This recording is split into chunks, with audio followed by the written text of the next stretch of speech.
Andy Hoare, welcome to 2024. That's right. Well, I'm calling in from the moon because when I was a kid, I was told by 2024 we'd be on the moon. So here I am. I'm in zero gravity. Well, we are on the moon, sort of, right? We've been to the moon. That was the 60s, man. Come on, dude. Anyway, welcome everyone to 2024. It's January. This is Friday 15 with Master B2B. My name is Brian Beck. I'm here with Andy Hoare, the two partners at Master B2B, a thought leadership series for B2B e-commerce professionals. And really, Andy, it's developed into a community I'm really excited about this year. We have some great stuff coming, and we'll go through some of that at the end of our Friday 15. One thing I want to point out to you folks, we've got quite a few episodes now of our Friday 15. We've turned it into a podcast. You can go to Spotify, Google Play, or your Apple Store and look us up, Master B2B, and you can find our podcast. So you can listen to us while you're washing dishes, driving your kids to school, or whatever other fun activity, maybe at the gym, working out, getting big. It is January, right? New Year's resolutions. So, guys, we've got some good stuff coming here today. We're going to be talking about whether 2024 is the year where companies are preparing for the worst, or are they hunkering down to become better at what they're good at, really at their core? And we've seen some interesting news about this, Andy. We'll just maybe jump right in on some of our breaking news. Are you ready? Here we go. I love that sound. Hopefully it doesn't repeat. It didn't. Andy, did you see this? So Amazon, which is kind of the bellwether, right, of a lot of things e-commerce, both B2C and now B2B, is really, they've been really rationalizing a lot of their businesses. I don't know if you've noticed, Andy, but they're closing stores. They have these stores that are, fashion apparel stores they opened. They've got their 4-star stores, which are, highly rated products. They've backed off on that. They're actually moving away from some of their other businesses. They've been laying people off. You heard stories last year of 27,000 people. They just announced, actually, this was just yesterday in Forbes, Amazon is laying off hundreds of Twitch, Prime Video, and MGM Studios employees. This begs the question. Again, Amazon is being the sort of the bellwether, one of the biggest companies frankly in the world now. Are they actually seeing things that says, hey, we got some bad stuff coming, and we need to pull back? Or, Andy, is it that they're saying, hey, we need to get profitable, we want to focus on what our most important businesses are, that sort of thing? Any thoughts on that? Yeah, I think this tends to be more kind of B2C and retail related, more consumery. It's interesting to note because Amazon plays in both spaces, but I wonder about this, whether this was a result of rationalizing the overinvestment they made in certain areas over the last couple of years, especially during the pandemic, where companies just doubled, tripled, quadrupled down on these things, thinking, hey, this is our big opportunity to blow this up. And maybe it grew well, but not exceptionally well. And they just have too many people. I mean, we're seeing this with a lot of software companies right now, where they just hired too many sales reps and too many developers, and they overinvested. And now they're just rationalizing that or normalizing what they did before. So, but it is noteworthy that Amazon is not invulnerable as well.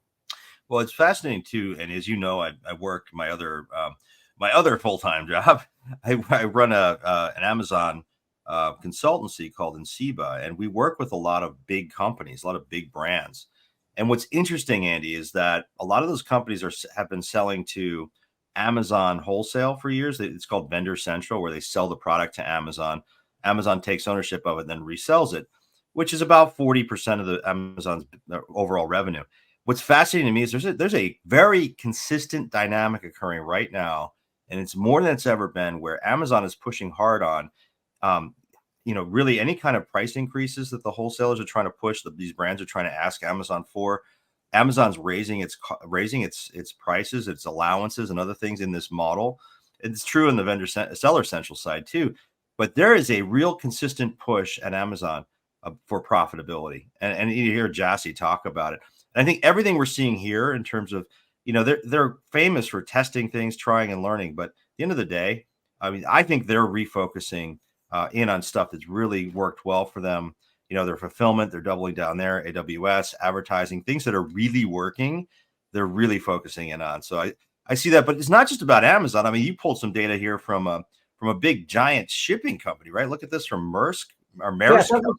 I thought this was really interesting. I mean, a lot of this is evolving in real time, but remember for the last year and a half or so, we were hearing that there were supply chain difficulties. Mhm. There was, things were stuck in ports, and you had to wait months for things that should have only taken a couple of days or weeks. Right. Well, it sounds like that's moderated Yeah. because, Maersk is the world's largest shipping company. They just announced they're laying off 10,000 people, Right. and they've seen a reduction, believe it in that, of demand for shipping around the world. Interesting. Now, it's getting disrupted again because of wars that are taking place, in particular in Yep. the Middle East. Hmm. But this is an interesting indication that there was actually overcapacity. Again, it feels like it's a parallel to what happened on the B2C side with some of the consumery stuff where people overinvested. Hmm. We had supply chain difficulties. Companies like Maersk got as big as they could, as quickly as they could. And then now that those things are moderated, they're kind of dialing back. It could also be the case that the economy is actually slowing under the hood. And Right. so I don't think we know the answer to this yet, but it is noteworthy that Maersk is slowing their Well, growth. yeah, and one of the one of the signs of sort of right sizing is employees, right? I mean, that's when you think about, if companies are sort of either preparing for the worst or hunkering down, they look critically at their ranks. And you see this data, Andy, here. This was published in HR. HR. What is the name of that? I can't read it. Human Human resources. Resources Director. Thank you. 92% of employers are expecting to make additional headcount cuts in 2024. So this isn't stopping, right? And, we predicted in 2023 that the employer was going to, this balance of power was going to shift back to the employer. And we didn't entirely see that happen, I don't think, last year. But as this continues, I mean, does that balance of power shift? And what does this mean for companies that are trying to staff up their e-commerce and digital businesses? I mean, is that where the cuts are happening, I wonder? I don't think so much in e-commerce. I haven't seen that as much because every company is still transitioning from mostly analog to more digital first. And Right. so there's still a lot of demand for for people who have experience doing digital stuff, transforming companies, etc. I don't know whether this statistic is due to this overhiring that took place, or if we're starting to see the effect of AI. Oh, Because interesting. what we're seeing, I think, is that people who are productive are able to be more productive, and people who Hmm. are less productive are, relatively speaking, less useful to companies. So there's sort of a flight to quality on productivity. Productive people can use more tools to be even more productive. Would you invest $1 in somebody like that, or $1 in upskilling somebody who hasn't been as productive? I think companies decided, and they always do, go with the productive people. So just think about what you and I can do today that we couldn't do 20 years ago. Right. I mean, Right.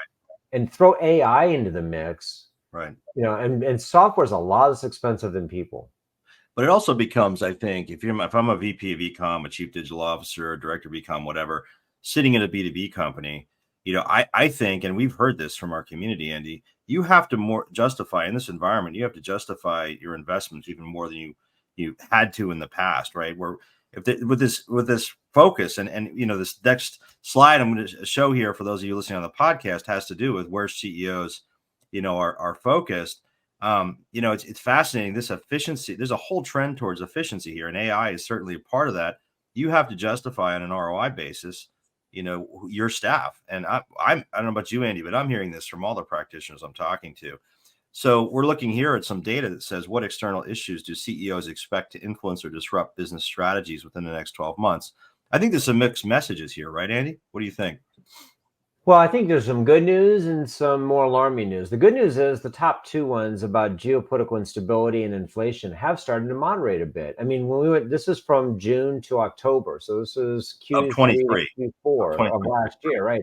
And what we saw was that did get better.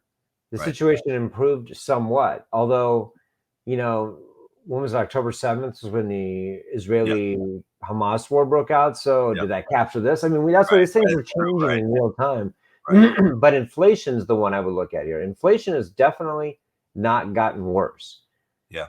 It is moderated, it is declined. The CPIs have gone down. Now, it takes a while for those things to work their way through the system, but I think that's why we see the 6-point difference there. It's the Yeah. ones you put in the box that are interesting. Which are those, Andy, for our podcast listeners? Yeah, so other Yeah. quotes sources of financial market instability, which includes things like AI, interest rates, cost of Yeah. capital, environmental regulations, Yep. media and advertising disruptions, kind of the residual there. That one actually bumped up a little bit, and I think that's largely driven by AI and just general uncertainty in the market about what's going on. The next one was labor skills and shortages. That one, very consistent, hasn't changed. It's not getting better.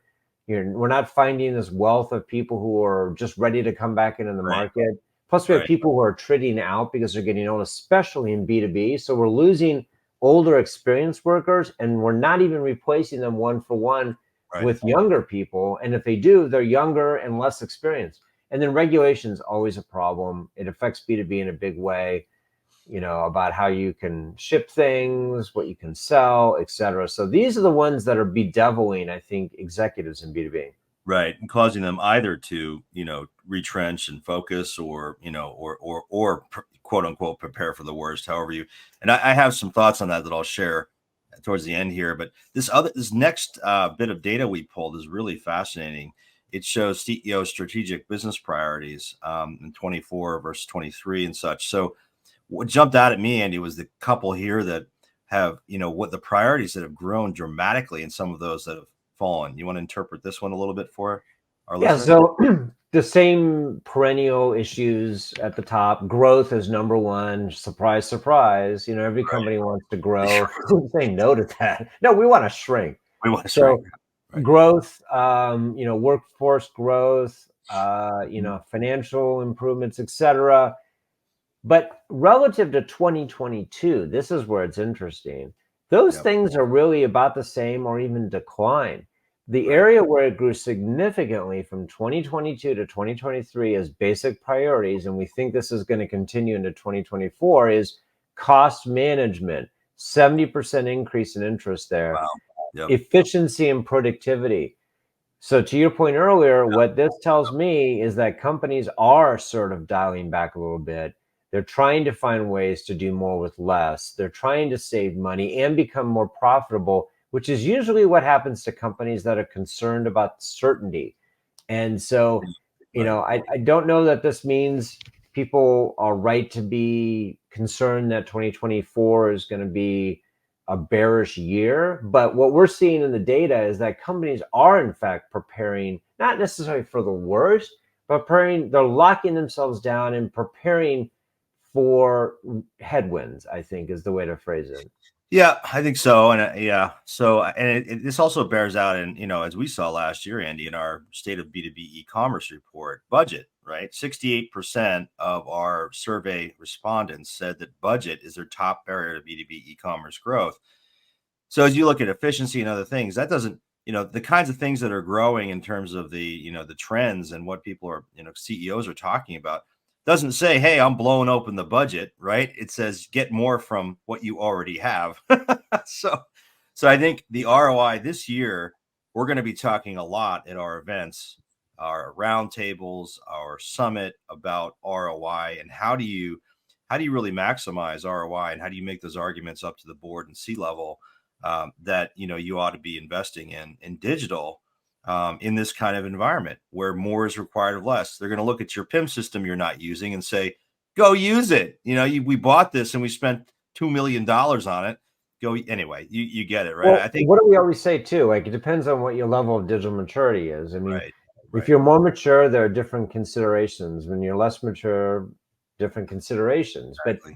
budget is a pretty consistent one. And what we have heard very directly from several members of the Master B2B community is they haven't even finalized their budgets yet for 2024. Here Right. we are 2 weeks into the year, Yeah. and at this point, they still haven't figured out what they're going to spend their Yeah. money on for the next year. Now, I'm not saying you have to have this done 6 months in advance, but the planning for this started in like late Q3, early Last Q4, year. and Yeah. it's been months Yes. where they've said things like, hey, we still don't know. We're still finalizing. Everybody's waiting to the last second. It's almost like for football fans, that play clock is a 40-second play clock, I think, and it goes down to zero.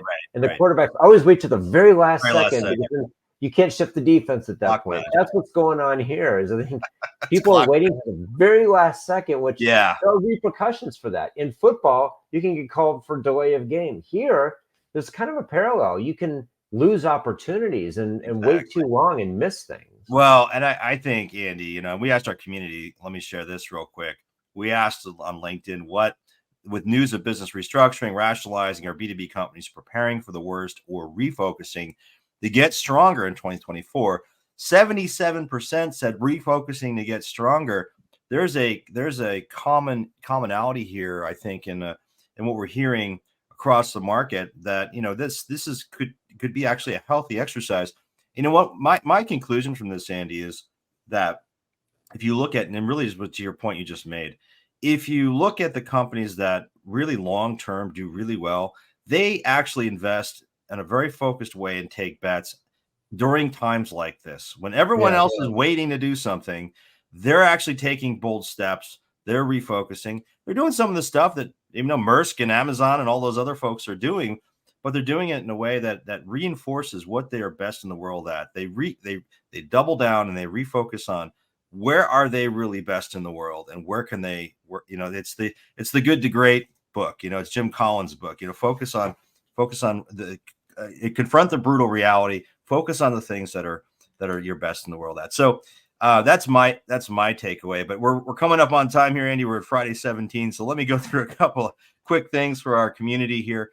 First of all, folks, 2024, we have roundtables we're doing all over the country in the next 6 months, actually through the year. Los Angeles, February 21st, Chicago, March 5th, Atlanta, March 19th. Folks, these are groups of 2025 executives. I think, Andy, we're actually full. We've got way full, like oversubscribed. So I know. Good problem to have, but there's not much space left. In fact, there's not any space left. Well, you've got to let us go real fast if you want to do this. Well, I would say, and folks, if you're interested in joining us, Dallas, Minneapolis, and Denver still have some space in them, and certainly, so go to our website, Master B2B, and look at just click on the events button at the top there. You'll see these events. You'll be able to register or request an invitation. The big one we got coming, though, Andy, is our Mindshare Summit on June 4th at the University of Chicago's Bleacher Center. We have limited sponsored seats available for practitioners. These are our complimentary seats. We already have, I think we're about a third full already on the summit. This is going to fill up, guys. We're only going to have 130 people at this thing. It's going to be awesome. So encourage you to go to our website and sign up for this.